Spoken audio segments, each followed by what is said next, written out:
நாளில் ஆண்டவருடைய வார்த்தையை கர்த்தரை நோக்கி பார்த்தல் என்கிற தலைப்பில் ஆண்டவருடைய வார்த்தையை தியானிக்கிறோம். Look on to God. ஆண்டவருடைய முகத்தை நோக்கி பார்க்கணும். எப்பொழுதும் ஆண்டவரையே நோக்கி பார்க்கிற அந்த கிருபையை கர்த்தர் நமக்கு கொடுக்கணும். எப்பொழுதுமே தேவ சமூகத்தில் நான் ஆண்டவரை நோக்கி பார்க்குறேன், என் ஃபோக்கஸ் ஆண்டவர் மேலே இருக்குது, என் பாதையில் என்ன நடந்தாலும் எப்படி நான் கடந்து போனாலும் நான் அவரையே நோக்கி பார்க்குறேன். உங்களுக்கு உரிய இடத்துல விடுதலை ஆண்டவர் கொடுப்பார். உங்களுக்கு உரிய இடத்துல காரியங்களை கர்த்தர் செய்வார். நம்ம பார்வை அவர் மேலே இருக்கணும். சொல்லுங்க, நம்ம பார்வை ஆண்டவர் மேலே இருக்கணும். என் கவனம் ஆண்டவர் மேலே இருக்கணும். இவர்கள் மூலமாக எனக்கு நன்மை நடக்கும், இந்த சூப்பர்வைசர் என் மூலமாக எனக்கு ஆண்டவர் பெரிய காரியங்களை செய்வார், ப்ரமோஷன் பண்ணுவார், இல்லை, கர்த்தரை நோக்கி இருக்கணும். சங்கீதம் 25:15 வாசிக்கிறோம். என் கண்கள் எப்போதும் கர்த்தரை நோக்கி கொண்டிருக்கிறது, அவரே என் கால்களை வலைக்கு நீங்களாக்கி விடுவார். My eyes are always on the Lord, for he rescues me from the traps of my enemies. எப்பொழுதுமே நான் ஆண்டவரை நோக்கி, என் கண்கள் ஆண்டவர் மேலே நோக்கமாக இருக்குது. அந்த முகத்தை நான் பார்க்குறேன். சிலுவையில் அறையப்பட்ட, எனக்காக அடிக்கப்பட்ட, எனக்காக ரத்தம் வடிந்த அந்த முகத்தை நோக்கி பார்க்கிறேன். Always I am looking on to God. சில வேளைகளில் மகிழ்ச்சியாக இருக்குது, ஆண்டவர் பார்த்து உங்களுக்கு நன்றின்னு சொல்கிறேன். சில வேளை மன கஷ்டமாக இருக்குது, ஆண்டவரே நீங்கள் இருக்கிறீங்க, என்னை கைவிட மாட்டீங்க, உங்களை பார்த்து சொல்கிறேன். ஆதியாகமம் 12ஆம் அதிகாரத்தில் ஆபிரகாமுக்கு ஆண்டவர் வாக்கு கொடுத்தார். நீங்கள் பார்க்க வேண்டியது நான் சொல்கிறேன், கேளுங்க. ஆண்டவர் அந்த வாக்கை பெற்று ஆபிரகாம் என்ன செய்தார்? ஆண்டவர் சொல்லுகிறபடி தன்னுடைய வாழ்க்கையில் போய்கொண்டே இருந்தார். ஆவிக்குரிய வாழ்க்கையில் எது பாஸ்டர் ரொம்ப முக்கியம்னா, ஆண்டவருடைய முகத்தை மட்டும் நோக்கி பார்த்து போகணும். அது நிறைய பேருடைய வாழ்க்கையில், பிலீவர்ஸ் வாழ்க்கையாக இருக்கலாம், ஊழியமாக இருக்கலாம், என்ன வேணாலும் இருக்கலாம். நாளடைவு ஆக ஆக குழப்பங்கள் வரும், போராட்டங்கள் வரும், டிஃப்ரெண்ட் தாட்ஸ் வரும். ஆரம்பத்தில் வருகிற விசுவாசிகள் பாருங்க, தெல்ல தெளிவாய் திறந்த புத்தகமாய் அப்படியே வெற்று பேப்பராக வருவாங்க. ஆனால் நாட்கள் ஆக ஆக அவங்க கேட்கிற வார்த்தைகள், அவர்கள் உருவாக்கப்படுகிற விதம், that is very important. That is where the church is very very important. That is where you are built in the spiritual background. அதில் உருவாக்கப்படுகிற பொழுதுதான் உங்களுக்குள்ள கர்த்தர் வைத்திருக்கிற அந்த அழைப்பு, அந்த கிருபை வெளிவரும். That is the one of the mission of Rehoboth. இந்த ஆலயத்தில் கால் வைக்கிற தேவ பிள்ளைகளுடைய வாழ்க்கையில் கர்த்தர் என்ன அழைப்பு வைத்திருக்கிறாரோ அது வெளியில் வரணும். அதற்காக அவர்கள் உருவாக்கப்படணும். அப்போ தேவ பிள்ளைகள் என்ன செய்யணும்? எப்பொழுதுமே தேவனை நோக்கி பார்த்து போகணும். ஆரம்ப விசுவாசியை ஆரம்பிக்கிற பிலீவருக்கு எப்போவுமே எப்படி இருக்குன்னா, எல்லாமே வெளுத்துதான் இருக்கும், எல்லாமே கிளியராக இருக்கும். ஆனால் அவர்கள் வளர வளர வளர, the more they catch the vision about God, the more they get too close, their work prospers, their life prospers. பவுலனுடைய வாழ்க்கையில் எத்தனையோ நிந்தைகள், அவமானங்கள், போராட்டங்கள். ஆண்டவர் மேலே வச்ச கண்ணை எடுக்கவே இல்லை. ஆனால் ஆண்டவரோடவே நடந்த ஒரு சீஷன், 12 அப்போஸ்தலனாய் அழைக்கப்பட்ட சீஷன். அதுதான் நம்ம நல்லா தெரிஞ்சுக்கணும்.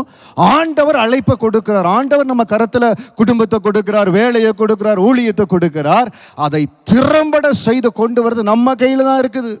நம்ம தான் அதை பாதுகாத்து சரியா செய்யணும். என் கண்கள் எப்போதும் கர்த்தரை நோக்கி கொண்டு இருக்கிறது. பாருங்க, ஒரு வாழ்க்கையின் ஆரம்ப சூழ்நிலையில் இருக்கிறோம். ஆண்டவரே என்னை பலப்படுத்துங்க, என்னை உருவாக்குங்க, என் குடும்பத்தை கட்டுங்க. ஆண்டவர் கட்டுகிறார். ஆண்டவருடைய பாதத்தில் காத்திருக்கிறோம், நல்லா செழிக்க செய்கிறார். அப்ப என்ன செய்கிறது? ஜெனரலா மெஜாரிட்டி ஆஃப் த கேஸ்ல we get into a spiritual complacency. இது இப்படிதான் இருக்கும், அது அப்படித்தான் நடக்கும். இல்ல, கர்த்தரை நோக்கி பார்க்கிற என் கண்கள் எப்போதும் கர்த்தரை நோக்கி கொண்டிருக்கிறது, அவரே என் கால்களை வலைக்கு நீங்களாக்கி விடுவார்.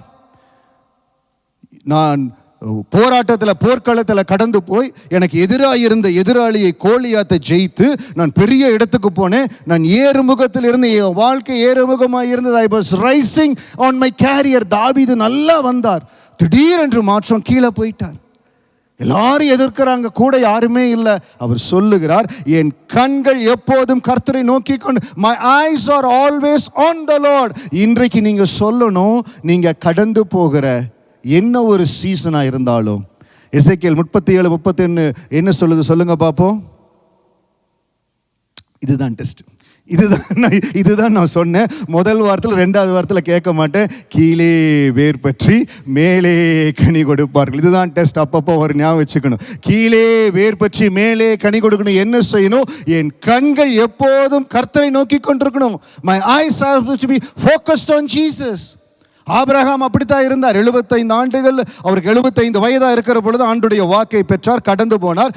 87 வயதாகிற பொழுது தன்னுடைய மனைவி சொன்ன யோசனையை கேட்டு, வைஃபுடைய ப்ரெஷர் தாங்க முடியாம ஆகாரோடு இணையும்படியாய் அவர் கடந்து போனார். எத்தனை போராட்டம் பாருங்க. இன்னைக்கு நல்லா பாருங்க, நான் செய்கிற வேலை இடத்துல, நான் செய்கிற தொழிலாக இருக்கட்டும், நான் செய்கிற சின்ன ஊழியமாக இருக்கட்டும், எங்கே கர்த்தர் மேல் இருக்கிற கண்கள் மாறுகிறதோ, when you are moving your focus from God, that is where we get into the problem. இன்னைக்கு என்ன ஒரு ப்ராப்ளமாக இருந்தாலும், இல்லை எந்த இடத்துல அந்த முகத்திலிருந்து அந்த பிரகாசம் கடந்து வர வேண்டியதாக இருந்தாலும், இன்றைக்கு ஆண்டவர் அதை கொடுக்கும்படியாக ஆயத்தமாக இருக்கார். ஹல்லேலூயா. அதற்கு தான் ஆண்டவர் வார்த்தையை கொடுக்கிறார். ஆண்டவர் வார்த்தையை கொடுக்குறது நம்மளை பலப்படுத்துறதுக்கு, டு கம்ஃபர்ட் அஸ். ஆண்டுடைய வார்த்தை கடந்து வருது நம்மளை கம்ஃபர்ட் பண்ணுறதுக்காக. அந்த ஆண்டுடைய முகத்திலிருந்து கடந்து வருகிற பிரகாசம் நம்மளை தொற்றுச்சுன்னு வச்சுக்கோங்களேன், நம்ம எந்த நிலைமையிலேருந்து எப்படி ஆண்டவர் மாற்றுவார்னு சொல்லவே முடியாது. பாஸ்டர் ஏசன்னா என்று சொல்லி ஒரு அருமையான தேவ ஊழியர் இருந்தார். எத்தனை பேர் கேள்விப்பட்டிருக்கிறீங்க பாஸ்டர் ஏசன்னாவை குறித்து? ஒரு சிலர் கேள்விப்பட்டிருக்கிறீங்க. ஒருவேளை வேறு யாராவது நான் கேள்விப்படலை, நான் இன்ட்ரெஸ்டாக இருக்கிறேன் பாஸ்டர்னா சொல்லுங்கள். அவருடைய வாழ்க்கை வரலாறை குறித்து தான் நான் யூடியூப் லிங்க் உங்களுக்கு நான் அனுப்பிச்சி வைக்கிறேன். கடந்த நாட்கள் இப்படி தான் தேவ செய்தியை சொல்லும் பொழுது அந்த நியூ டெஸ்டமென்ட் 100 டைம்ஸ் வாசித்தாங்க, ஒரு தேவ ஊழியர் வாசித்தாங்கன்னு செய்தியில் சொன்னேன். அந்த ஃபயரை ஒருத்தர் பிடிச்சாங்க சபையில், அவங்க கேட்டாங்க. அதுக்கப்புறம் ஒரு சிலர் கேட்டாங்க, நானும் கேட்க விரும்புகிறேன்னு. அதிலிருந்து உருவானதான் பைபிள் ரீடிங் அசோசியேஷன். ஏமேன். அதன் மூலமாக பெரிய காரியங்களுக்கு செய்தி முடிச்சுட்டு நான் உங்களுக்கு சொல்கிறேன். ஸோ பாஸ்டர் ஏசன்னா அவர்கள் ஆந்திரா மாநிலத்தில் நல்ல செல்வந்தருடைய குடும்பத்தில் பிறந்து, அவருக்கு 10 வயசு ஆகிற பொழுது, அவர் ஆண்டரை அறிந்த குடும்பம் இல்லை, ஆண்டரை அறியாத குடும்பம். 10 வயது ஆகிற பொழுது அவரை ஒரு விதமான ஆவிகள் பிடித்து ரொம்ப கஷ்டப்பட்டு, அவங்க வீட்டில் எவ்வளவோ முயற்சி பண்ணி பார்த்தாங்க, அவங்களுக்கு தெரிந்த வகையில் அதிலிருந்து விடுதலை பண்ண பார்த்தாங்க, முடியல. எவ்வளவோ டாக்டர்ஸ்கிட்ட கூட்டிகிட்டு போனாங்க, ஒன்றுமே முடியல. கடைசியில் கைவிட்டுட்டாங்க, ஒன்றும் பண்ண முடியல. இன்றைக்கி சில வேளை நம்ம வாழ்க்கையில் கைவிட்டுருவாங்க, இதுக்கப்புறம் ஒன்றும் பண்ண முடியாது. நானும் என் மனைவியும் மிகுந்த கடின போராட்டத்தில், திருமணமாகி 2வது ஆண்டில் மிகுந்த கடின போராட்டம். ஏன் இந்த போராட்டம் வருது, ஏன் இந்த மாதிரி பிசாசின் போராட்டம் கடந்து போகிறோம் தெரியல. அதில் எல்லாம் எந்த இடத்துலையும் ஒத்தாசை வரல. அதே போல் அவரும் கடந்து போனார். அவர் 7 ஆண்டுகள், 10 வயதில் ஆரம்பித்த போராட்டம் 7 வருஷம் அந்த போராட்டத்தில் கடந்து போனார். 17வது வயதில் அவர் என்ன செய்வார், வீட்டிலேருந்து போயிடுவார். பல நாட்கள், 10 நாள் 2 வாரம் காண மாட்டார். அப்படியே பைத்தியமாக சுற்றிட்டு இருப்பார். கீழே அந்த நம்ம வீட்டிலலாம் அந்த குப்பை தொட்டியில் போடுவாங்க பார்த்தீங்களா, அந்த சாப்பாட்டை எடுத்து சாப்பிட்டு அப்படியே சுற்றிட்டு இருந்தார். ஒரு நாள் ஒரு கிறிஸ்துவ குடும்பத்தில் ஒரு சின்ன கூட்டம் நடந்து கொண்டு இருந்தது, வீட்டு கூட்டம். அந்த சத்தத்தை கேட்டு ஓரத்தில் படியில் போய் உட்கார்ந்தார். அவர்கள் நல்ல கிறிஸ்துவர்கள். அவர் உள்ளே கூப்பிட்டாங்க. உள்ளே கூப்பிட்டு ஜெபத்தில் உட்கார வச்சாங்க. கொஞ்ச நேரம் ஜெபத்தில் அமர்ந்துட்டு ஒரு 10-10:30 மணிக்கு எழுந்து எங்கேயோ அப்படி நடந்து போகிறார். அவர் ஒரு இடத்துல நடந்து போகிறார், இருட்டாக இருக்குது. ஏசன்னான்னு ஒரு குரல். அந்த குரலை கேட்ட மாத்திரத்தை திரும்பினார் பாருங்க. அந்த பிரகாசமான முகம், அந்த ஏசப்பா அவர் அப்படியே பார்க்குறார். ஒரே செகண்ட் தான் அந்த முகத்திலேருந்து கடந்து வந்த ஒளி அவரை தொட்டுது. எல்லாம் மாறி போச்சு. ஹல்லேலூயா. எல்லாம் மாறி போச்சு. 7 வருஷம் பாடு, ஒரே பார்வை, கர்த்தருடைய ஒரே பார்வை. இன்னைக்கு ஆண்டவருடைய ஒரு பார்வை நம்ம மேலே பட்டுட்டா போதும், எந்த இடத்துல போராட்டமாக இருந்தாலும், அது என்ன வலைகளாக இருந்தாலும் ஆண்டவர் நம்மை நீங்களாக்குவார். ஹல்லேலூயா. அவருடைய முகம் நம்ம மேலே படணும். பாஸ்டர் ஏசன்னா அவர்களை கொண்டு ஆண்டவர் செய்த காரியம் மிக 1000 சபைகளுக்கு மேலே ஸ்தாபிக்கும்படி அந்த தேவ மனிதனை பயன்படுத்தினார். சில வேளைகள் அழுத்தங்கள் வருது பாருங்க, உங்களை ரொம்ப அழுத்தங்கள் வருது பாருங்க. ஏன்னா உங்களுக்குள்ள ஆண்டு வைத்திருக்கிற திட்டம் பெரிது. எல்லார் கரங்களை வைத்து சொல்லுங்க, எனக்குள்ள ஆண்டு வைத்திருக்கிற திட்டம் பெரிது. ஹல்லேலூயா. பெரிய காரியங்கள் செய்யும்படி அழைத்திருக்கிறார். பெரிய காரியங்கள் நம்ம வாழ்க்கையில செய்வார். அந்த பாஸ்டர் ஏசன்னாவுடைய வாழ்க்கையில கடந்து வந்த காரியம் கர்த்தரை நோக்கி பார்த்தால். அவர் என்ன செய்தார்? ஆண்டவரை நோக்கி பார்த்தார். அந்த மகத்துவமுள்ள வல்லமை அவரை தொட்டது. பிரகாசம் அடைந்தார். இன்றைக்கு ஆண்டவரை நான் நோக்கி பார்க்கணும். எல்லா நேரத்திலையும் என் கண்கள் ஆண்டரை நோக்கி பார்க்கணும். என் கண்கள் எப்போதும் கர்த்தரை நோக்கி கொண்டிருக்கிறது. அவரே என் கால்களை வளைக்கி நீங்களாக்குவார். நான் ஆண்டவரை நோக்கி பார்க்கணும். அந்த மகத்துவமுள்ள வல்லமை என் மேலே வரணும். நான் பிரகாசம் அடையணும். சொல்லுங்க, நான் ஆண்டவரை நோக்கி பார்ப்பேன். எப்பொழுதும் நீங்கள் எல்லா சூழ்நிலையிலையும் ஆண்டரை மட்டுமே நீங்கள் நோக்கி பார்க்குற பொழுது அந்த மகத்துவமுள்ள வல்லமை, யோசிச்சு பாருங்க, 7 வருஷம் அவர்னால சுய நினைவே இல்லை. தெருவில் இருக்கிற சாப்பாடை சாப்பிட்டு ஒரு டெலிவரன்ஸ் இல்லை, ஒன்றுமே பண்ண முடியல. அந்த மகத்துவமுள்ள வல்லமை அவரை தொட்டதுனால அவருடைய வாழ்க்கை பிரகாசமாகி அநேக லட்சமான பேர்களை ஆண்டுக்குள்ளே நடத்தும்படியாக கொண்டு வந்தார். இந்த காலை வேளை இந்த வார்த்தையை கேட்டுக்கொண்டிருக்கிறீங்க. எந்த இடத்துல நீங்கள் இந்த வார்த்தையை கேட்டுக்கொண்டிருக்கலாம். நம்மளுக்குள்ளே வைத்திருக்கிற தேவ திட்டம் சரியானபடி நடக்கணும். ஆண்டு வைத்திருக்க திட்டத்தெல்லாம் போகணும். எப்பொழுதும் நான் ஆண்டரை நோக்கி பார்ப்பேன். சொல்லுங்க, எப்பொழுதும் நான் கர்த்தரை நோக்கி பார்ப்பேன். அவரே என் கால்களை வளைக்கி நீங்களாக்கி விடுவார். இன்றைக்கு அந்த மகத்துவமுள்ள வல்லமை என்னை சந்திக்கணும். நான் என் வாழ்க்கையில் எப்பொழுதும் பிரகாசம் அடையணும். ஆமென். லூக்கா 19வது அதிகாரத்தில் சகேயு என்கிற ஒரு மனிதரை பற்றி நமக்கு தெரியும். நமக்கெல்லாம் தெரிந்த பகுதி தான். ஜஸ்ட் உங்களுக்கு அந்த காரியத்தை மட்டும் சொல்கிறேன். அந்த சகேயு, அந்த மனிதன் என்ன பண்ணுறான், இயேசு அந்த எரிகோ பட்டணத்தின் வழியாக வருகிறார். அப்போ இயேசு எப்படிப்பட்டவரோ என்று அவரை பார்க்க அவன் வகை தேடினான். அவன் நிறைய கேள்விப்பட்டிருப்பான். ஏசப்பா பற்றி கேள்விப்பட்டிருப்பான். அவர் தொட்டா குஷ்டரோகம் சுஸ்தமாகுது, பேச முடியாதவங்க பேசுகிறாங்க, காது கேட்க முடியாது காது கேட்குது, எத்தனையோ அற்புதங்கள் நடக்குதுன்னு சொல்லியிருப்பாங்க. இவன் மனசுக்குள்ள ஒரு ஆசை. அவன் என்ன செய்கிறான், இயேசு எப்படிப்பட்டவரோ என்று அவரை பார்க்க வகை தேடினான். He took the first step to go and see Jesus. நம்ம எப்பொழுதும் சில வேளைகளில் சில கஷ்டமான ஒரு நிர்பந்தமான சூழ்நிலை கடந்து போகிறோம். நம்மளை சூழ்நிலைகள் நெருக்கி ஏவுகிறது. சில பேர் சொல்கிறோம் பாருங்க, என்னால் ஜெபம் பண்ணவே முடியல பாஸ்டர். ஆமாம், இட் இஸ் நேச்சுரல். எல்லாத்துக்கும் இருக்கும். ஆனால் அப்படி போகிற பொழுது கொஞ்சம் நம்மளை பலப்படுத்தி கொண்டு ஆண்டவருடைய முகத்தை நான் நோக்கி பார்க்குறேன். நான் அவரை நோக்கி பார்த்துட்டேன்னா அந்த மகத்துவமுள்ள வல்லமை என்னை தொடும். நான் பிரகாசம் அடைஞ்சிருவேன். ஹல்லேலூயா. கொஞ்சம் உங்களை பலப்படுத்தி கொண்டு சிக்லாகில் தாவீதுனுடைய வாழ்க்கையில் he was at the lowest of his career. அவருடைய லைஃப்லேயே மிக கீழ் இடத்துல, ஹெல்ப் பண்ணவே முடியல. கூட இருக்கிறவங்கெல்லாம் கல்லெறிய வந்துட்டாங்க, எல்லாம் போயிடுச்சு, ஒன்றுமே தெரியல. இன்னைக்கு ஒரு வேளை எனக்கு வழியே தெரியல பாஸ்டர், எனக்கு திசையே தெரியல. I don't know which direction I need to go. I don't know which path I need to take. ஒன்றுமே தெளிவாக தெரியல. ஒரே ஒரு காரியம் செய்யுங்க, நான் உங்களை நோக்கி பார்க்குறேன், நீங்கள் எனக்கு பாதைகளை செவைப்படுத்துவீங்க. தாவீது செஞ்ச ஒரே காரியம், ஆண்டவரிடத்தில் நான் கேட்குறேன் தேவ சமூகத்தில், ஆண்டவரே நான் இந்த அவர்களை பின்தொடர்ந்து போகலாமா? நீ போ, எல்லாவற்றையும் மீட்டுக்கொள்வினார். இன்னைக்கு உங்க இருதயத்தில் இருக்கிற கேள்விக்கு சொல்யூஷன் என்னன்னா, ஆண்டவரை நோக்கி பாருங்க. என்ன ஒரு தேவை, என்ன ஒரு காரியம், எதுல ஒரு மாறுதல், எல்லாவற்றும் நான் ஆண்டவரை நோக்கி பார்ப்பேன். அவனுக்கு ஏதோ ஒன்று தோணிக்குது, அவர் எப்படிப்பட்டவரோ என்று பார்க்க வகை தேடினான். 5வது வசனம், இயேசு அந்த இடத்தில் வந்த பொழுது அண்ணாந்து பார்த்து அவனை கண்டு, சகேயுவே நீ சீக்கிரமா இறங்கி வா, இன்றைக்கு நான் வீட்டிலே தங்க வேண்டும் என்றார். என்ன ஒரு ஆண்டருடைய டைமிங் பாருங்க. ஆண்டர் அப்படியே நடந்து வந்து அந்த மரத்தில் அவன் மேலே இருக்கிறான். தம்பி, உன் பேர் சகேயுவா? நீதான் சகேயுவா கேட்கல. God was very direct to him. அவருக்கு தெரியும், அவர் படைத்தவர். இன்றைக்கு இந்த வார்த்தையை கேட்டுக்கொண்டிருக்கிறீங்க. என்னுடைய கேள்விக்கு என்ன பதில், என் ப்ராப்ளத்துக்கு என்ன சொல்யூஷன் ஆண்டருக்கு தெரியும்.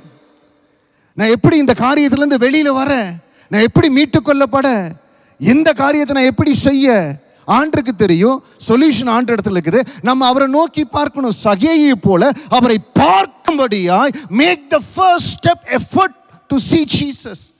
சில வேளைகள் என்ன ஆண்டருக்குள்ள ஜனங்கள் நடந்தபோது கேட்பாங்க, ஆண்டர் எனக்கு அற்புதத்தை பண்ணட்டும், அப்புறம் நான் ஆண்டரை வந்து பார்க்குறேன். அது ரொம்ப லேட். முதலாவது ஆண்டவரை பார்க்கணும். அவர் எப்படிப்பட்டவரோ என்று பார்க்க அவன் வகை தேடினான். அவன் அந்த இடத்துல எந்த இடத்துல இருக்கணுமோ, எந்த இடத்துல இருந்து நம்ம ஆண்டவரை பார்க்கணுமோ அந்த இடத்துக்கு நம்மளை பொசிஷன் பண்ணிட்டோன்னு வச்சுக்கங்களேன், அவர் வந்தோடனே சொல்லுவார், அவனை கண்டு சகேயுவே நீ சீக்கிரமா இறங்கி வா, இன்றைக்கு நான் அவன் வீட்டிலே தங்க வேண்டும் என்றார். இன்னைக்கு இந்த வார்த்தையை கேட்டுக்கொண்டிருக்கிறவங்க ஒவ்வொருவரையும் ஆண்டவருடைய முகம் உற்று பார்த்து கொண்டிருக்கிறது. உங்களுக்கு நான் என்ன செய்யணும்? ஆண்டு இடத்துல நீங்கள் சொல்லணும், ஆண்டவரே எல்லா நேரத்திலும் உங்களை மட்டும்தான் பார்ப்பேன் ஆண்டவரே, இன்னொரு கையை எதிர்பார்க்க மாட்டேன், இன்னொரு மனுஷர் எதிர்பார்க்க மாட்டேன், உங்களை மட்டுமே நோக்கி பார்ப்பேன். மனிதர்கள் மூலமாய் ஆண்டவர் ஒத்தாசை செய்வார், உறவுகள் மூலமாய் ஆண்டவர் செய்வார், ஆனால் நான் உங்களை தான் பார்ப்பேன் ஆண்டவரே, நீங்கள் தான் எனக்கு செய்யணும். அந்த மகனுடைய வாழ்க்கையில் பாருங்க, அவர் கடந்து வருகிறார். அவன் சீக்கிரமாய் சந்தோஷத்தோடு கடந்து வந்தான். 7வது வசனம், அவனை கண்ட யாவரும் பாவியான மனுஷனிடத்தில் தங்கும்படி போகிறார் என்றார். 8வது வசனம், சகேயு நின்று கர்த்தரை நோக்கி, ஆண்டவரே என் ஆஸ்திகளில் பாதியை ஏழைக்கு கொடுக்கிறேன், நான் ஒருவனிடத்தில் ஏதாவது அநியாயமாக வாங்கினது உண்டானால் நாளத்தனையாய் திரும்ப செலுத்துகிறேன். இது ஆண்டவர் இஸ்ரவேல் ஜனங்களை நடத்தி வந்த பொழுது, பழைய ஏற்பாட்டில் லேவியராகமம் அந்த உபாகமம் பகுதிகளில் வருகிற பொழுது ஆண்டு சொன்னது, யாராவது ஒருத்தர் தப்பா வாங்கிட்டா 4 பங்கா திருப்பி கொடுக்கணும். அவனுடைய இருதயம் கன்விக்ட் ஆகுது பாரு, அவன் இருதயம் குத்தப்படுகிறது. அவன் சொல்லுகிறான், நான் திருப்பி கொடுத்துருவேன், நான் உங்க விருப்பப்படி வாழ விரும்புகிறேன். ஆண்டவர் ஒண்ணுமே பேசலையே. ஏன் தெரியுங்களா? அந்த மகத்துவமுள்ள வல்லமை அவனை தொற்றுச்சு. The mighty power has touched Zacchaeus. சகேவை அந்த மகத்துவமுள்ள வல்லமை தொட்டனால அவனுக்குள்ள இருந்து தானா சொல்றான். நான் சொன்ன பாருங்க, டிசம்பர் 1999 எந்த வழியில போறோம், எப்படி விடுதலை வரும் தெரியல, அவரை நோக்கி பார்க்கும்படியாக ஒரே ஒரு வாய்ப்பு தான் கிடைச்சது. We got an opportunity to know Jesus. அந்த வாய்ப்புல அவரை பலமா பிடிச்சிட்டோம், அன்னிலிருந்து பிடிச்சிட்டோம். அன்னையிலிருந்து உங்களை மட்டும்தான் நோக்கி பார்ப்பான்டவரை. தேவ கிருபை எங்களை வழி நடத்தணும், தேவ தெய்வங்களை வழி நடத்தணும். தூக்கி எடுத்தாரே, பிரகாசம் அடைய செய்தாரே. இன்றைக்கு எந்த இடத்துல ஒரு அற்புதத்தை எடுப்பாக்குறீங்களோ அந்த மகத்துவம் உள்ள வல்லமை உங்களுக்கு, கர்த்தரை நோக்கி பார்த்தல் மகத்துவம் உள்ள வல்லமை பிரகாசம் அடைந்தார். என்னோட கூட சொல்லுங்க, கர்த்தரை நோக்கி பார்த்தல் மகத்துவம் உள்ள வல்லமை பிரகாசம் அடைந்தார்கள். நான் அவரை நோக்கி பார்க்கிறேன். சகேயு எப்படிப்பட்டவரோன்னு பார்க்க போனா அந்த மகத்துவம் உள்ள வல்லமை அவர் தொற்றுச்சு. சீக்ரெட் அதுதான். ஆண்டவரை நோக்கி பார்க்கிறேன், அந்த மகத்துவம் உள்ள வல்லமை என்னை தொற்றுச்சா நீங்க பிரகாசம் அடைஞ்சிருவீங்க. எந்த இடத்துல உங்களுக்கு டோர் ஓப்பன் ஆகணுமோ ஓப்பன் ஆயிரும், எந்த இடத்துல காரியங்கள் மாறணுமோ மாறிடும். சகேயுனுடைய காரியங்கள் எல்லாம் ஜெயமாய் மாறினது. ஆண்டவர் அந்த மகனை ஆசீர்வதித்தார். இன்னைக்கு ஒவ்வொருவரையும் அப்படிதான் ஆண்டவர் பார்க்கிறார். நான் என்ன செய்ய, உங்களுக்கு என்ன செய்ய, உங்களை எப்படியப்பா பிரகாசம் அடைய செய்ய ஆண்டவர் பார்க்கிறார். இஸ்ரவேல் ஜனங்களை எதிர்த்து கோலியாத் மேலிருந்து ஆண்டவர் பார்க்கிறார். கீழே கோலியாத் வந்து அவங்கள தூஷண வார்த்தைகளால் இஸ்ரவேல் ஜனங்களை தூஷிக்கிறான். ஒருவன் எனக்காக நிற்க மாட்டீங்களா? உத்தம இருதயத்தோடு ஒருத்த நான் செஞ்ச நன்மையை நினைச்சு எனக்காக வந்து நின்று ஆண்டவருடைய நாமத்தை நீ தூஷிக்கிற, நான் உன்னை எதிர்க்கிறேன், ஒருத்தர் இப்படி கை நீட்டி பேச மாட்டீங்களா? அதுலேருந்து நான் வல்லமையை புறப்படச்சிருனே. எங்க மரத்தில் இருக்கிற சகேவ ஆண்டவர் கீழே இறங்கி வர சொல்லி அவன் கூட நடந்து போறார். அந்த மகத்துவம் உள்ள வல்லமை அவனை தொடுகிறது. அவன் தானாய் பேசுகிறான், எல்லாம் மாறுன்னு சொல்றான். ஒருத்தர் போக மாட்டான்னு ஆண்டவர் பார்க்கிறார். 2 நாளாகமம் 16:9, 2 Chronicles chapter 16:9, தம்மை பற்றி உத்தம இருதயத்தோடு இருக்கிறவர்களுக்கு தம்முடைய வல்லமையை விளங்க பண்ணும்படி கர்த்தருடைய கண்கள் பூமி எங்கும் உலாவிக் கொண்டிருக்கிறது. இந்த விஷயத்தில் மதியில்லாதவராய் இருந்தீர், ஆகையால் இது முதற்கொண்டு உமக்கு யுத்தங்கள் நேரிடும் என்றான். ஆசா என்கிற ராஜா 6 லட்சம் பேர் தான் பட வச்சிருக்கிறான். எதிர்த்து வருகிற அவனுக்கு எதிராய் வருகிற எதிராளி 10 லட்சம் பேரோடு வருகிறான். என்ன செய்யறது? ஆண்டரை நோக்கி பார்க்கிறான். ஆண்டு நோக்கி பார்க்கிறான். அந்த பிரகாசம், அந்த மகத்துவம் உள்ள வல்லமை அவன் மேல கடந்து வருகிறது. அவன் பிரகாசம் அடைகிறான், ஆசீர்வாதமா மாறிட்டான். 35 வருஷம் அவருடைய வாழ்க்கையில சமாதானம். இதுதான் நான் ஆரம்பத்தில் உங்களுக்கு சொன்னேன். விசுவாச ஓட்டத்தை ஆரம்பிக்கிற பொழுது, ஒரு விசுவாசியாய் ஆரம்பிக்கிற பொழுது everything is right. But as you grow and grow in the spiritual growth, if you are coming to the right spiritual maturity and if you are catching the right doctrines, அது ரொம்ப முக்கியம். இந்த நாட்கள்ல வேதத்தின்படி, வேத வார்த்தையின்படி ஆண்டவருடைய என் கண்கள் எப்பொழுதும் உம்மை நோக்கி கொண்டிருக்கிறது. ஆண்டவரே, எப்பொழுதும் ஆண்டவர் நோக்கி கொண்டிருக்கணும். இந்த 24 வருட விசுவாச ஓட்டத்தை ஆரம்பிக்கிற நாட்கள்லேயே சில வேளைகள் கைடன்ஸ் வேணும் பாருங்கள். நம்மளுக்கு சரியான கைடன்ஸ் வேணும். அந்த முதல் வருஷம் ஆரம்பிக்கப்பட்ட முதல் வருஷத்தில் ஃப்ரெண்ட்ஸ் நடத்தினாங்க. கோயம்புத்தூர், திருச்சி இருக்கிற ஊழியக்காரர்கள் ஒரு சிலர் நடத்தினாங்க. அப்போ நடத்துகிற பொழுது எப்பொழுதுமே அன்றே நீங்கள் சரியானபடி நடத்தணும் ஆண்டவரையே நோக்கி பார்ப்போம்.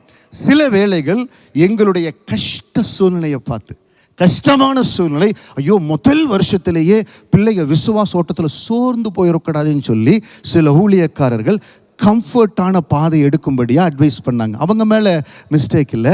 முதல் வருஷம் பாவம், பல வருஷமாக ஊழியத்தில் இருக்கிறவங்களே ஊழியக்காரர்களே சோர்ந்து போகிறாங்க.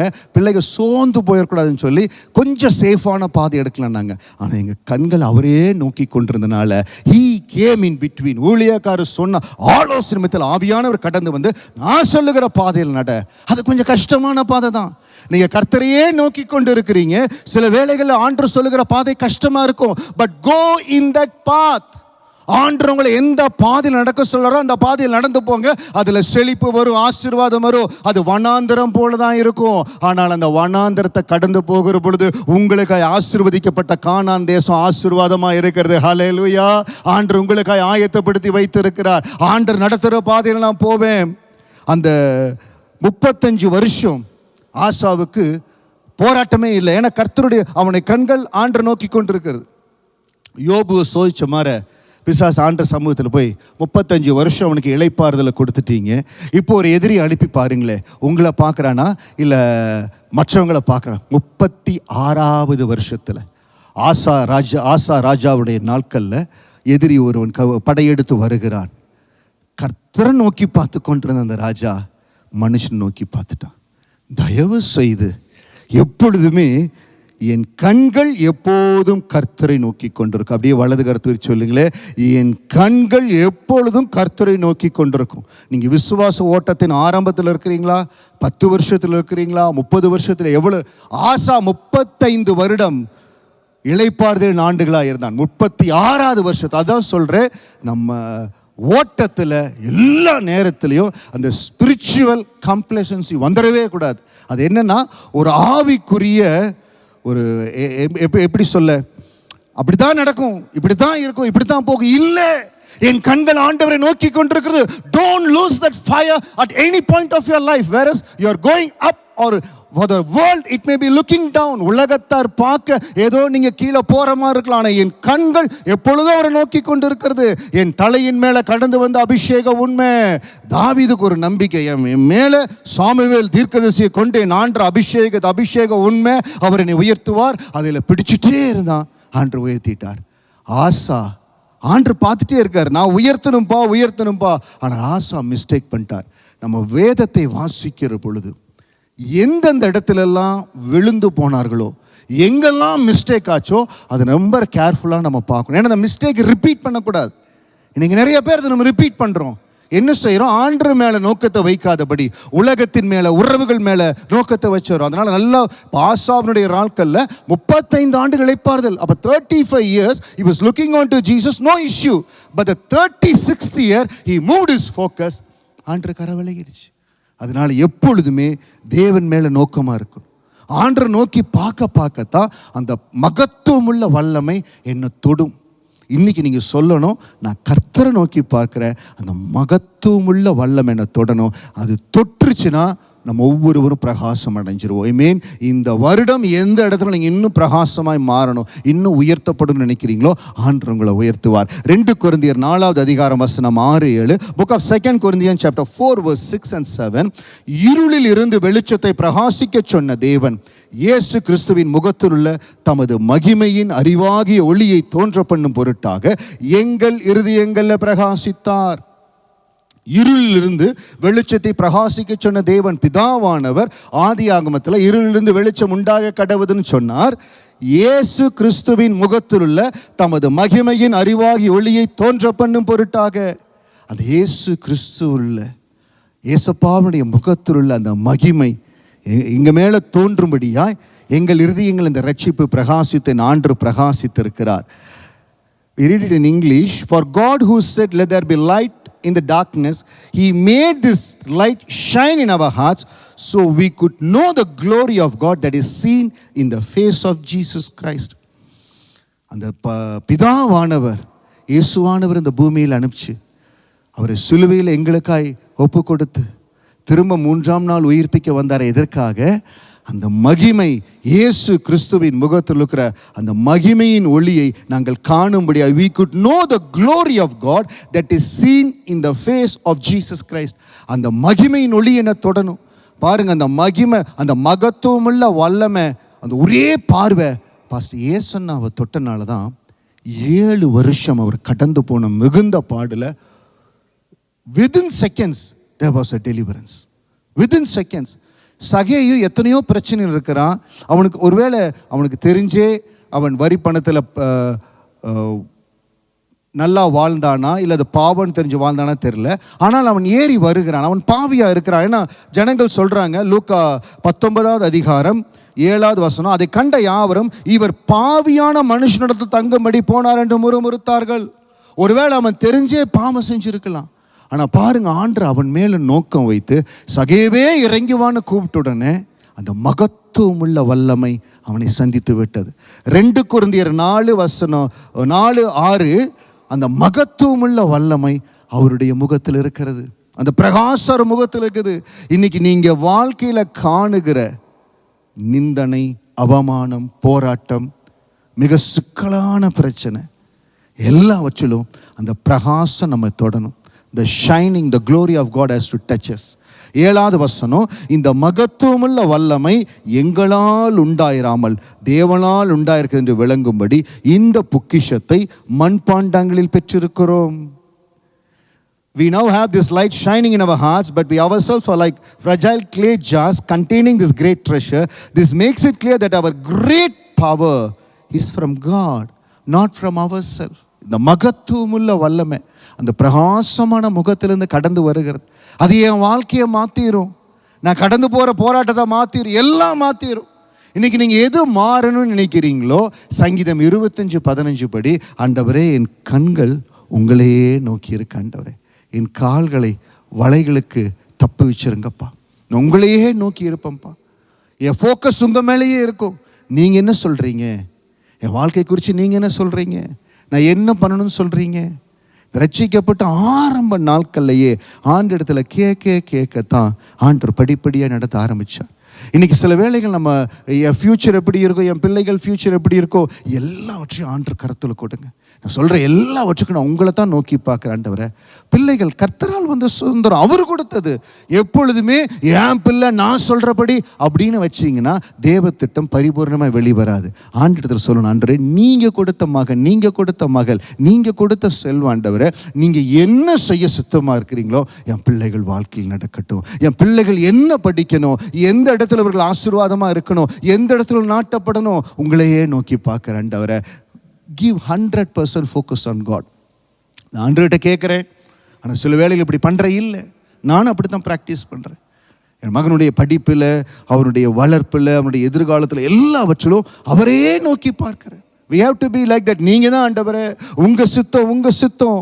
சங்கீதம் 34:5-6 சொல்லுகிறது, அவர்கள் அவரை நோக்கி பார்த்து பிரகாசம் அடைந்தார்கள், அவர்கள் முகங்கள் வெட்கப்படவில்லை. இந்த ஏழை கூப்பிட்டான், கர்த்தர் கேட்டு அவனை அவன் இடுக்கண்களுக்கெல்லாம் நீங்களாக்கி ரட்சித்தார். அவரை நோக்கி பார்த்தா தாங்க பிரகாசம். பாஸ்டர், நான் தான் ஆண்டரை நோக்கி பார்க்குறேனே, நான் தான் அதான் வாரம் கரெக்டாக ரெகுலராக வந்துடுறேன், வரலனா கூட உங்ககிட்ட சொல்லிடுறேன். நான் எப்படி இருக்கேன்? வருகிறோம், நல்லது, ஆலயத்துக்கு வருகிறோம், என் கண்கள் அவரையே நோக்கி கொண்டிருக்கிறது. Get strong on the focus of God. இந்த காரியத்தில் ஒரு அற்புதம் வேணும். இந்த வருஷம் நான் கீழே வேர் பற்றி மேலே கனி கொடுப்பேன்னு ஆண்டனுக்கு வாக்கு கொடுத்துக்கார். நிச்சயம் நடக்கும். நான் அவரை நோக்கி பார்க்க போறேன். அப்பா எனக்கு செய்வார். விசுவாசத்தோடு செய்ய போகிறேன். February March வருது. திடீர்னு ஒரு தள்ளாடுகிற சூழ்நிலை போல வரலாம். நீங்கள் தைரியமாக சொல்லணும், என் கண்கள் கர்த்தரை நோக்கி கொண்டிருக்கிறது, என் கால்களுக்கு எல்லா வலைகளுக்கும் அவர் நீங்களாக்கி விடுவார். ஹல்லேலூயா. நான் எப்பவும் ஆண்டரை தான் நோக்கி பார்ப்பேன். எந்த சூழ்நிலையும் மனுஷனை நோக்கி பார்க்க மாட்டேன், எல்லா நேரத்திலும் ஆண்டரை நோக்கி பார்ப்பேன். பவுலுடைய வாழ்க்கையில் பாருங்க, அவர் ஆரம்பித்த அவருடைய ஊழியத்தை தமஸ்கு பட்டணத்தில் ஆரம்பித்த நாளிலிருந்து ரோமாபுரியில் அவர் சிரச்சேதம் பண்ணப்பட்ட நாள் வரைக்கும் எந்த இடத்துலையும் ஆண்டருடைய முகத்திலிருந்து அவர் பின்வாங்கி போகவே இல்லை. Focus was on God. ஆண்டவரே நீங்கள் நடத்துங்க, நீங்கள் நடத்துங்க, நீங்கள் நடத்துங்க, நீங்கள் நடத்துங்க. இன்னைக்கு எல்லா இடத்துலையும் அவர் நடத்த வல்லமையுள்ளவராக இருக்கிறாருங்க. அதான் வசனம் சொல்லுகிறது 2 நாளாகமம் 16:9 படி, தம்மை பற்றி உத்தம இருதயத்தோடு இருக்கிறவர்களுக்கு தம்முடைய வல்லமையை விளங்க பண்ணும்படி. இன்னைக்கு நம்ம ஒவ்வொருவருடைய வாழ்க்கையிலையும் அவருடைய வல்லமையை விளங்க பண்ண ஆண்டவர் ரெடியாக இருக்கார். நான் வல்லமையாக நடத்தணும், நான் இவங்களை ஆசீர்வதிக்கணும், உயர்த்தணும். அப்போ என்ன செய்யணும்? என் கண்கள் உண்மையே நோக்கி கொண்டிருக்கிறது. அந்த வசனத்தின் முதல் பகுதி, தம்மை பற்றி உத்தம இருதயத்தோடு இருக்கிறவர்களுக்கு. ஆண்டவர் அதுதான் கொஞ்சம் ஃபில்டர் பண்ணுவார். ஆண்டுடைய கண்கள் பார்க்கிற பொழுதே உத்தம இருதயத்தோடு, எல்லா வகையிலும் உத்தமம், நான் கொடுத்திருக்கிற இந்த வாழ்க்கையை உத்தமமாக துதிக்கிறாங்க. நீங்கள் கொடுத்த வாழ்க்கைக்காய் நன்றி, நீங்கள் வைத்திருக்கிற சூழ்நிலைக்காய் நன்றி, நீங்கள் உயர்த்த போகிற கிருபைக்காய் நன்றி. என்ன வரணும் நான் உங்களையே நோக்கி பார்ப்பாண்டவரை, நீங்களே நடத்த ஆண்டவர் பார்க்குறார். ஒருவேளை நான் சொல்கிறேன் பாருங்கள், இன்னைக்கு ஆலயத்துக்கு நீங்கள் வருகிற பொழுது, இல்லாவிட்டால் அந்த வார்த்தையை கேட்குற பொழுது நீங்கள் நினச்சி கொண்டு இருக்கலாம், என்னத்தை கேட்டு என்ன நடக்க போகுது, எப்போ போனாலும் ஒரே மாதிரி அப்படி நினச்சிருந்தேன்னு வச்சுக்கங்களேன். அங்கேருந்து சிடி ஸ்கேனில் ஆண்டவங்க ஹார்ட்டை பார்த்துருப்பார். என்ன இப்படி இந்த பிள்ளைக்கு நான் இவ்வளவு பண்ணியிருக்கிறேன், இவ்வளவு நல்லது பண்ணிக்கிறேன், என்னத்தை பண்ணி என்ன அப்படி நினைக்கிறாங்களே. அப்படி இல்லாதபடி நீங்கள் இங்கே உள்ளே வருகிற பொழுது, நான் உள்ளே வரும்போது உங்களை பார்த்து நான் இல்லை, ஆனால் அவங்க இருதயத்தில் உங்களை துதிக்கிறண்டவர். நீங்கள் போது ஏசப்பா, உங்கள் சமூகம் எனக்கப்பா, நீங்கள் புது பலன் தருகிறீர்னு அந்த வார்த்தை உங்கள் இருதயத்தொட்டு ஒரு சொட்டு கண்ணீர் வந்துன்னு வச்சுக்கங்களேன். ஆண்டர் மேலே பார்த்து வெரி குட், வல்லமையை விளங்க பண்ணும்படி பார்த்து கொண்டிருக்க ஆண்டர் பார்த்துட்டே இருக்காரு. ஒவ்வொருவரையும் பார்க்க, காட் இஸ் வாட்சிங் எவ்ரி ஒன் ஆஃப் யூ. உங்கள் ஒவ்வொருவரையும் பார்க்குறாரு. இந்த வார்த்தையை கேட்குற ஒவ்வொருவரையும் என் ஆண்டர் பார்க்குறாரு. என் வல்லமையை விளங்க பண்ணணும், என் வல்லமையை விளங்க பண்ணணும். பவுல் அப்படித்தான் தேடி பார்த்தார், அவனை சோதித்து பார்த்தார். கூட 12 பேர் இருக்கிறாங்க. இந்த 12 பேரில் ஒருத்தர் எடுத்து புறஜாதி அனுப்பிச்சிருக்கலாமே, இவங்க தாங்க மாட்டாங்கய்யா. 40க்கு 1 குறைய 4 முறை 40 முறை அடிக்கப்பட்டிருக்கிறேன்னு சொன்ன அந்த அடிக்கெல்லாம் இவங்க தாங்க மாட்டாங்க. ஆண்டவருடைய சித்தம் நிறைவேறினா சில வேளைகளில் சில காரியங்களை தாங்க பலன் வேணும். ஆண்டவர் பார்ப்பார். இன்னைக்கு பார்க்குறார். உங்களால் தாங்கக்கூடிய அந்த பலன் ஆண்டவர் கொடுப்பார், உயர்த்துவார். கவலைப்படாதீங்க. அவர்கள் அவரை நோக்கி பார்த்து பிரகாசம் அடைந்தார்கள், அவர்கள் முகங்கள் வெட்கப்படவில்லை. இன்றைக்கு இந்த காரியத்திற்கான ஆண்டவர் பார்க்கணும்னு வந்திருக்கிற, நிச்சயம் உங்கள் முகங்கள் பிரகாசமாய் மாறும். எந்த இடத்துலையும் ஆண்டவர் குன்றி போக விடவே மாட்டார். ஒரே ஒரு காரியத்தை வாசித்து நம்ம ஜெபிக்க போகிறோம். தம்முடைய வல்லமையை விளங்க பண்ணும்படி பூமி எங்கும் அவருடைய கண்கள் உலாவிக் கொண்டு இருக்கிறது. அப்போ ஆண்டவர் பார்க்குறாரு. அன்னாருடைய வாழ்க்கையில் பல ஆண்டுகள் அவளுக்கு குழந்தை இல்லை. 1 சாமுவேல் 1 அதிகாரம் 6வது வசனத்தின் முதல் பகுதி சொல்லுகிறது, கர்த்தர் அவள் கர்ப்பத்தை அடைத்தபடியினார். ஏன் கர்ப்பம் அடைக்கப்பட்டது? ஏன் எனக்கு வர வேண்டிய ப்ரொமோஷன் டிலே ஆச்சு? ஏன் இந்த ஆசீர்வாதம் எனக்கு கிடைக்கல? ஏன் இந்த நன்மை கிடைக்கல? சில வேளைகள் நம்முடைய பிரச்சனையே இருக்காது. நம்முடைய பிரச்சனை நம்ம போராட்டம் இருக்காது. நம்முடைய மூதாதையர்கள் செய்த போராட்டம் அவர்கள் மூலமாய் வருகிறது. ஏன் ஏசன்னா அவருடைய வாழ்க்கையில் அவ்வளவு பிரச்சனையில் போராட்டத்தில் கடந்து போனார்? அவருடைய மூதாதையர் வழிபாட்டு முறை, அதிலிருந்து சில சாபங்கள் அவர் மேல் இருந்தது. அதில் கடந்து போனார். ஆண்டவர் ஏற்ற வேளையில் விடுதலை ஆக்கினார். ஒருவேளை அண்ணாவுடைய வாழ்க்கையில் அப்படி இருந்திருக்கலாம். ஒருவேளை பரம்பரை சாபங்களோ இல்லாவிட்டால் ஏதோ சில காரியங்களை நம்மளை பிடித்து வைத்திருக்கலாம், அந்த ஆசீர்வாதத்தை பிடிக்க முடியாதபடி. ஆனால் இன்றைக்கு நீங்கள், என் கண்கள் கர்த்தரையே நோக்கி கொண்டிருக்குன்னா, என் கண்கள் அவரை நோக்கி பார்க்குது, அந்த மகத்துவமுள்ள வல்லமை என்னை தொடுகிறது, நான் பிரகாசம் அடைஞ்சிருவேன். ஹல்லேலூயா. அந்த ரகசியம் அன்னாளுக்கு தெரிஞ்சிருக்க வாய்ப்பில்லை. ஏன்னால் 2 கொரிந்தியரில் தான் பவுல் எழுதுகிறார், அந்த மகத்துவமுள்ள வல்லமை இயேசுவின் முகத்தின் பிரகாசத்திலிருந்து வருகிறது. அந்த மகத்துவமுள்ள வல்லமை எங்களால் வரல, இந்த களிமண்ணாக இதில் நாங்கள் பெற்றிருக்கிறோம், அதை பிதாவானவர் எங்களுக்கு கொடுத்திருக்கிறார். 2 கொரிந்தியர் எழுதுகிறார். ஆனால் அந்த மகள் என்ன செய்கிறாள்? நான் அவரை போய் பார்க்க போகிறேன், எனக்கு ஆண்டு நன்மை செய்வார். 1 சாமுவேல் 1:11 அவர் செய்கிற ஜெபம், சேனைகளின் கர்த்தாவே, தேவரீர் உம்முடைய அடியாளின் சிறுமையை கண்ணோக்கி பார்த்து உம்முடைய அடியாளை மறவாமல் நினைத்தருளி உமது அடியாளுக்கு ஒரு ஆண் பிள்ளையை கொடுத்தால் அவன் உயிரோடு இருக்கும் சகல நாளும் நான் அவனை கர்த்தருக்கு ஒப்பு கொடுப்பேன். அவன் தலையின் மேல் சவகரம் கத்தி படுவதில்லை என்று பொருத்தனை பண்ணினான். பாருங்க, 2 நாளாகமும் 16:9 படி உத்தம இருதயத்தோடு தம்மை தேடுகிறவர்களுக்கு தம்முடைய வல்லமையை விளங்க பண்ணும்படி God is looking over the universe to exhibit his power to bless us. ஆண்டவர் பார்த்துட்டே இருக்கார். எந்த இடத்துல உங்களை டெலிவர் பண்ணணும், எந்த இடத்துல உயர்த்தணும், எந்த இடத்துல மகிமைப்படுத்தணும். அப்போ இந்த இடத்துலேருந்து ஒரு குரல் வருகிறது, ஆண்டவரே எனக்கு ஒரு மகனை கொடுத்தீங்கன்னா அவன் மேலே சவரகன் கத்திப்படாதபடி, அது அந்த காலத்தில் அது ஒரு விசேஷமான பொருத்தனையை, மகனை கொடுக்கிற பிள்ளையை நஸ்ரேனாய் வளர்த்து கொடுப்பேன். ஏன்னா அவளுடைய நாட்கள் அவளுக்கு தெரிஞ்சிருக்கும். நியாயாதிபதிகள் 13 நீங்கள் வாசிக்க வேண்டாம், சொல்கிறேன். நியாயாதிபதிகள் 13 மனோவா என்று ஒரு மனிதன் இருந்தான். அவனுடைய மனைவி இடத்துல முதலாவது தேவதூதன் வந்து பேசுகிறான். அப்பொழுது சிம்சோனை பற்றி அந்த இடத்துல சொல்லப்படுகிற ஒரு வார்த்தை, அவனை நஸ்ரேனாக வளர்க்கணும்னு சொல்லி. ஒருவேளை அந்த மகளுக்கு அது தெரிஞ்சிருக்கலாம். நியாயாதிபதிகள் நாட்களுக்கு அப்புறம் தான் 1 சாமுவேல் நாட்கள் வருகிறது. அப்போ அவளுக்கு தெரிஞ்சிருக்கலாம். அப்போ சொல்றா, அப்படி ஒரு பொருத்தனையை நான் உங்களுக்கு பண்றேன் ஆண்டவரே. இந்த ஒரு வசனத்தை, அந்த ஒரே ஒரு வார்த்தையை பாருங்க, கர்த்தருக்கு ஒப்பு கொடுப்பேன். that touched the God's heart. இன்னைக்கு நம்ம ஆண்டவர்கிட்ட ஒரே ஜெபம் அவருடைய சிங்காசனத்தை அசைக்க முடியும். தெரியுங்களா உங்களுக்கு? உங்களுடைய ஒரு ஜெபம் சிங்காசனத்தை அசைக்க முடியும். But that has to be very very deep. God takes it. அவர் சொல்றா, கர்த்தருக்கு நான் ஒப்பு கொடுப்பேன், தேவனுக்கு ஒப்பு கொடுப்பேன். இதை வந்து நம்ம சத்தமாக அந்நிய பாஷையில் கரங்களை தட்டி பேசுங்க அப்படி பேசல. அவள் பேசுனது எப்படி இருந்ததுன்னா, இருதயத்துக்குள்ள பேசுறா பாருங்க. அதான் பரலோகம் ரொம்ப உற்று நோக்குதுங்க. இப்போ நீங்கள் வரும்பொழுது யாராவது என்னத்தை போய் என்ன பண்ணுறது, சரி மழை வருது மெதுவாக போகணும்னா அதையும் பரலோகம் பார்த்துருக்கும். ஐயோ மழை வருது, நான் வேகமாக போகணுமே அப்பா சமத்துக்கு, அதையும் பரலோகம் பார்த்துருக்கோம். சரிங்களா?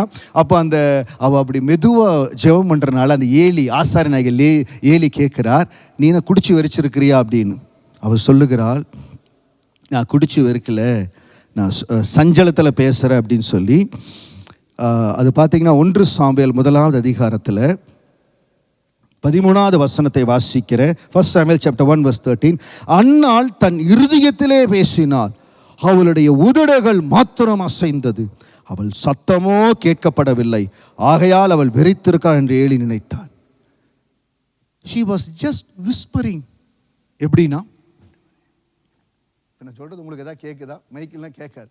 ஆண்டவரே எனக்கு ஒரு பிள்ளையை கொடுங்க, மெதுவாக பேசுகிறேன். ஆண்டவரே எனக்கு ஒரு பிள்ளையை கொடுத்தீங்கன்னா அந்த மகனை கடைசி வரைக்கும் ஆண்டருக்காய் ஒப்பு கொடுப்பேன்.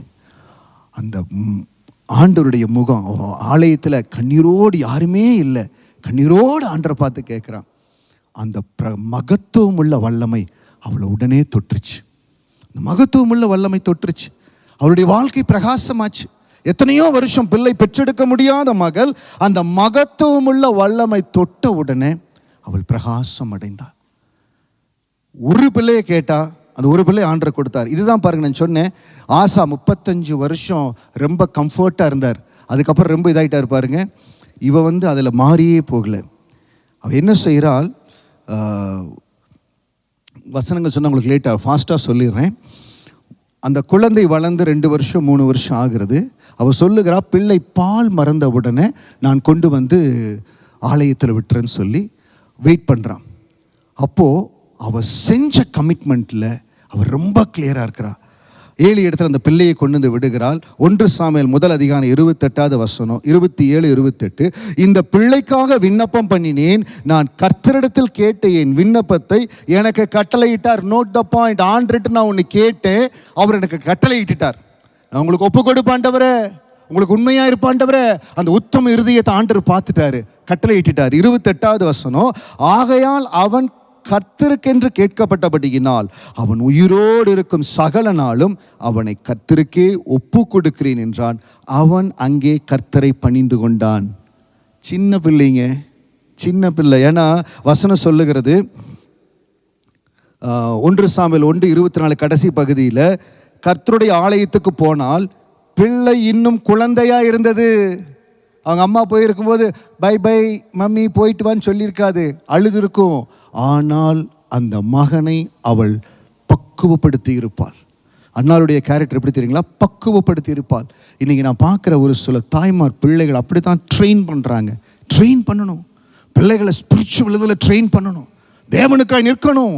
கர்த்தர் தான் அவனை கொடுத்தார், கர்த்தர் தான் அவனை பெற்றெடுக்க முடியாது கிருபை கொடுத்தார், கர்த்தர் தான் எங்கள் குடும்பத்தில் ஆசீர்வதித்தார். பிள்ளைகளுக்குள்ள அந்த சீடை பிளான் பண்ணணும். பெற்றோருடைய கடமை அது. நீ ஆண்டவரால் தான் இருக்கிற, ஆண்டவர் உனக்கு இந்த காரியத்தை கொடுத்தார். நெகட்டிவா இல்லை, பாசிட்டிவா பிள்ளைகளுக்கு தெரியணும் கர்த்தருடைய கிருபையினால் இருக்கிற. அந்த பிள்ளை குழந்தையா இருந்தது. ஆனால் அவன் 28வது வசனம், அவன் கர்த்தரை பணிந்து கொண்டான். அந்த பிள்ளை மேல பெரிய ஆசீர்வாதம் கடந்து வந்ததுங்க. அண்ணாளுடைய வாழ்க்கையில இருள் இருந்தது, இல்லைன்னு சொல்லல.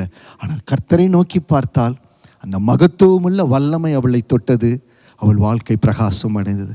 சகேயு தன்னுடைய வாழ்க்கையில பாவியா இருந்தான். இயேசு எப்படிப்பட்டவரோன்னு பார்க்க வந்தான். அவரை பார்த்த மாத்திரத்தில் அந்த மகத்துவமுள்ள வல்லமை அவனை தொட்டுருச்சு, பிரகாசம் அடைஞ்சிட்டான். ஆசா 6 லட்சம் பேர் தான் அவனுக்கு இருந்தது. 10 லட்சம் பேர் எதிர்த்து வர்றாங்க. அன்றே நீங்க உதவி செய்யணும்னா மகத்துவமுள்ள வல்லமை அவனை தொட்டது, பிரகாசம் அடைந்தான். 35 வருஷம் ஆசீர்வாதம் வந்தான். 36வது வருஷம் ஒரு டெஸ்ட் வந்தது, ஃபெயில் ஆயிட்டான். டெஸ்ட் எப்போ வேணாலும் வரலாம், எப்போ வேணாலும் நம்மளுக்கு வாழ்க்கையில் டெஸ்ட் வரலாம். என் ஒப்பு கொடுத்ததில்லை, என் உண்மையில் நான் நல்லா பண்ணிட்டேன், ஓகேவா இருக்கிறேன், நான் டெஸ்ட்டில் பாஸ் ஆகிட்டேன், இனிமேல் நான் டெஸ்ட் இருக்காது, கிடையாது. ஈசாக்கு ஆசீர்வதிச்சாரு, 17 வயசு ஆயிடுச்சு. 17 வயசுக்கு அப்புறம் சொன்னாரு, இவைகள் எல்லாம் நடந்த பின்பு ஆண்டவர் ஆபிரகாமை சோதித்தார். ஆண்டவர்கிட்ட ரொம்ப க்ளோஸா வரணும், ஆண்டவரை ரொம்ப நேசிக்கணும், ஆண்டவருக்கு காரியங்களை கற்றுக் கொடுக்கணும். You have to go through the severe test. அதற்கு ஆயத்தமாகி கொள்ளுங்க. அதுக்காக பயந்துக்காதீங்க, ஐயோ நான் எப்படி இதில் கடந்து போறது. அது ஒரு ஆனந்தம். தேவன் சொல்லுவார், மகனை கொண்டு எனக்கு பலியிடு. ஆபிரகாம் எந்த ஒரு டிஸ்கஷன் பண்ணல. 87வது வயதாக இருக்கிற பொழுது ஆகாரோடு நீங்கள் இணைன்னு சொல்லி என்னை ஒய்ஃப் ப்ரெஷர் பண்ணாப்புல, நான் இப்போ ஒரு மிஸ்டேக் பண்ணிட்டேன். அதில் பார்த்தீங்கன்னா அன்றைக்கு தரிசனத்தில் ஆண்டவர் சொன்னார், அடுத்த நாள் மகனை கூப்பிட்டு அவர் புறப்பட்டார். Don't get in to any influence. உங்கள் ஃப்ரெண்ட்ஸ் இன்ஃப்ளூயன்ஸு, குடும்பத்தாருடைய இன்ஃப்ளூயன்ஸு தேவனை நோக்கி பார்க்குறத தடுக்குதா? ரொம்ப கேர்ஃபுல்லாக இருங்க. Don't allow any influence to attack you. தேவ சமூகத்தில் அவனுடைய பாதத்தில் உங்களுக்கு சொல்லிடுறேன், என் கண்கள் எப்போதும் கர்த்தரை, என்னோட கூட சொல்லுங்க, என் கண்கள் எப்போதும் கர்த்தரை நோக்கி கொண்டிருக்கிறது, அவரே என் கால்களை வளைக்கு நீங்களாக்குவார். என் கண்கள் எப்போதும் கர்த்தரை நோக்கி கொண்டிருக்கிறது, அவரே விடுதலையாக்குவார். ஆண்டவர் தான் என் கால்களை நீங்களாக்குவார். தம்மை பற்றி உத்தம இருதயத்தோடு இருக்கிறவர்களுக்கு தம்முடைய வல்லமையை விளங்க பண்ணும்படி ஆண்டவர் பார்க்குறாருங்க. நம்ம ஒவ்வொருவரையும் பார்க்குறார். நீங்கள் கீழே வேர் பற்றி மேலே கனி கொடுப்பேன்னு சொன்ன இந்த வருஷத்தில் நான் உங்களுக்குள்ள இந்த காரியத்தை செய்யணும். நம்மளுக்கு மட்டும் இல்லை, தேவ பிள்ளைகள், ஆண்டவரை அறியாத எத்தனையோ பேர் நம்ம ரீச் பண்ண போகிறோம். அவுட் ரீச்சில் ரீச் பண்ண போகிறோம், ஜனங்களை சந்திக்க போகிறோம், அவங்கள ஆண்டவர் தொட போகிறார், பலப்படுத்த போகிறார். ஆண்டவர் பார்த்து கொண்டே என் வல்லமையை விளங்கப்படணும். இந்த வருஷம் நான் வல்லமையை விளங்கப்படணும். நீங்கள் ஆயத்தமா? உங்கள் வாழ்க்கையில் விளங்கப்படணும். நீங்கள் யாருக்கெல்லாம் ஊழியம் செய்ய போகிறீங்களோ விளங்கப்படணும். அந்த மகத்துவமுள்ள the glory of God that is seen in the face of Jesus Christ. அந்த முகத்தில் இருக்கிற அந்த மகிமையான வல்லமை என்னை தொடணும். சொல்லுங்க, அந்த முகத்தில் இருக்கிற வல்லமை என்னை தொடணும். நான் பிரகாசம் அடைஞ்சிருவேன், நான் பிரகாசம் அடைஞ்சிருவேன். சங்கீதம் 25:15, என் கண்கள் எப்போது கர்த்தரை நோக்கி கொண்டிருக்கிறது, அவரே என் கால்களை வளைக்கி நீங்களாக்குவார். தம்மை பற்றி உத்தம இருதயத்தோடு இருக்கிறவர்களுக்கு என் வல்லமையை விளங்க பண்ணும்படி ஆண்டவர் எனக்கு வல்லமையை விளங்க பண்ணுவார். அந்த மகத்துவமுள்ள வல்லமை என்னை சந்திக்கும், நான் பிரகாசம் அடைவேன். கர்த்தரை நோக்கி பார்த்தல், மகத்துவமுள்ள வல்லமை, பிரகாசம் அடைந்தார்கள். மனதில் வைத்து கொள்ளுங்க, கர்த்தரை நோக்கி பார்த்தல், மகத்துவமுள்ள வல்லமை, பிரகாசம் அடைந்தார்கள். நான் இந்த வருஷம் ஆண்டவரை மட்டும் நோக்கி பார்ப்பேன், அவருடைய முகத்தை மட்டும் நோக்கி பார்ப்பேன். I will focus only on God. எந்த இன்ஃப்ளூயன்ஸும் உங்களை மேற்கொள்ள விட்டுறாதீங்க. உறவுகளாக இருக்கலாம், நண்பர்களாக இருக்கலாம். நான் சொன்ன பாருங்க, ஊழியக்காரர்கள் ஆரம்ப நாட்களில் முதல் வருஷம் விசுவாச பாதையின் முதல் வருஷத்தில் நடத்துகிற பொழுது ரொம்ப சோர்ந்து போயிட போகிறாங்கன்னு சொல்லி சொன்னாங்க. ஆனால் அந்த மகத்துவமுள்ள வல்லமை இது நாள் வரைக்கும் எந்த ஒரு இன்ஃப்ளூயன்ஸும் எங்கள் அழைப்பை தொடாதபடி அந்த வல்லமை பாதுகாத்து கொண்டது. அதனால் தான் அவருக்காய் பிரகாசிக்கும்படியா தேவன் கரம் பிடித்து நடத்துகிறார். இந்த வருஷம் ஒவ்வொருடைய வாழ்க்கையிலையும் கர்த்தர் பிரகாசம் அடைய செய்வார். சொல்லுங்க, கர்த்தரை நோக்கி பார்த்தல் மகத்துவமுள்ள வல்லமை பிரகாசம் அடைந்தது. அப்படியே எழுந்திருந்த தேவ சமூகத்தில் ஆண்டவரே உங்களுக்கு நன்றி செலுத்துகிறோம். கர்த்தருடைய கிருபை பெரிதாக இருப்பதற்காய் நன்றி. என் கண்கள் எப்போதும் கர்த்தரை நோக்கி கொண்டிருக்கிறது. அவரே என் கால்களை வளைக்கி நீங்களாக்கி விடுவார். ஆண்டவரே உங்களை நோக்கி பார்க்குறேன்ப்பா, உங்களை நோக்கி பார்க்குற ஆண்டவரே, இன்றைக்கு இந்த காலை வேளையில் உங்களை நோக்கி பார்க்குற இந்த வேளையில் ஆண்டவரே உம்மை துதித்து உயர்த்துகிற இந்த வேளையில் அந்த மகத்துவமுள்ள வல்லமை ஒவ்வொருவரையும் சந்திக்க வேண்டிய அந்த மகத்துவமுள்ள வல்லமை எங்களை சந்திக்கட்ட ஆண்டவரே. எப்படி நீங்கள் சந்திக்கணுமோ நீங்கள் சந்திங்க ஆண்டவரே. அப்பா, சகேவை நீங்க சந்தித்தது, சகேவை ஏற்ற நேரத்தில் சந்தித்தது, எங்களை சந்திங்க ஆண்டவரே. உங்க வல்லமை எங்களை சந்திக்கட்டும், பிரகாசம் அடைய செய்யுங்க ஆண்டவரே. சொல்லுங்க, எந்த இடத்துல ஆண்டவங்களை பிரகாசம் அடைய செய்யணும்? உங்களுடைய வேலை இடத்துல, குடும்பத்தில், பிள்ளைகளுடைய வாழ்க்கையில, கடன் பிரச்சனையில, போராட்டத்தில் எந்த இடத்துல பிரகாசம் அடையணுமோ என் தேவன் பிரகாசம் அடைய செய்வார். கர்த்தருடைய கரம் பிரகாசம் அடைய செய்யும். தம்மை உத்தம இருதயத்தோடு பின்பற்றுவர்களுக்கு, தம்மை உத்தம இருதயத்தோடு இருக்கிறவர்களுக்கு தம்முடைய வல்லமையை விளங்க பண்ணும்படி, தம்முடைய வல்லமையை விளங்க பண்ணும்படி என் ஆண்டவர் தம்முடைய வல்லமையை விளங்க பண்ணுவார். என் ஆண்டவர் வல்லமையை விளங்க பண்ணுவார். சொல்லுங்க, ஏன் வாழ்க்கையில் ஆண்டு வல்லமையை விளங்க பண்ணுவார்.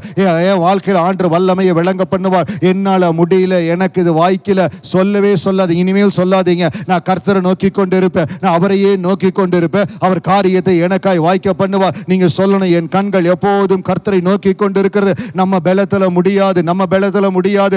அவரே அவரே அவரே நம்மை உயர்த்துகிறவர், அவரே நம்மை பலப்படுத்துகிறார். அந்த பலன் இறங்கட்டும், அந்த பலன் இறங்கட்டும். கேளுங்க ஆண்டவரே, அந்த பலன் இறங்கட்டும். அவருடைய ஒரு பார்வை போதுங்க, அவருடைய ஒரு பார்வை போதும். எவ்வளவோ நாட்கள் இருக்கிற பிரச்சனை முடியும், ஆனால் அந்த டெப்த் ஆஃப் கமிட்மெண்ட் ஆண்டருக்கு நீங்க காமிக்கணும். கர்த்தருக்காய் ஒப்பு கொடுத்தேன் இந்த மகள் சொன்னார். உடனடியாய் அந்த மகத்துவம் உள்ள வல்லமை அவளை சந்தித்தது. கர்த்தாவே உம்மை நன்றியோடு ஸ்தோத்திரிக்கிற இந்த நேரத்தில் உம்முடைய பாதத்தில் ஆண்டவரே கண்ணீரோடு ஜெபிக்கிற ஒவ்வொருவருக்காக ஆண்டவரே வாஞ்சையோடு, ஆண்டவரே விருப்பத்தோடு என்னையும் அந்த மகத்துவம் உள்ள வல்லமை தொடணும். I have to experience that mighty power of God. ஆண்டவரே, அந்த மகத்துவம் உள்ள வல்லமை என்ன, எத்தனை பேர் அதை வாஞ்சிக்கிறீங்களோ ஆண்டவரிடத்துல கேளுங்க. ஆண்டவரே, அந்த மகத்துவம் உள்ள வல்லமை, that mighty power of God என்ன தொடணும். அது தொட்டா தான் பிரகாசம், அது தொட்டா தான் மாறுதல், அது கடந்து வந்தா தான் மாறுதல் கடந்து வரும். ஆண்டவரே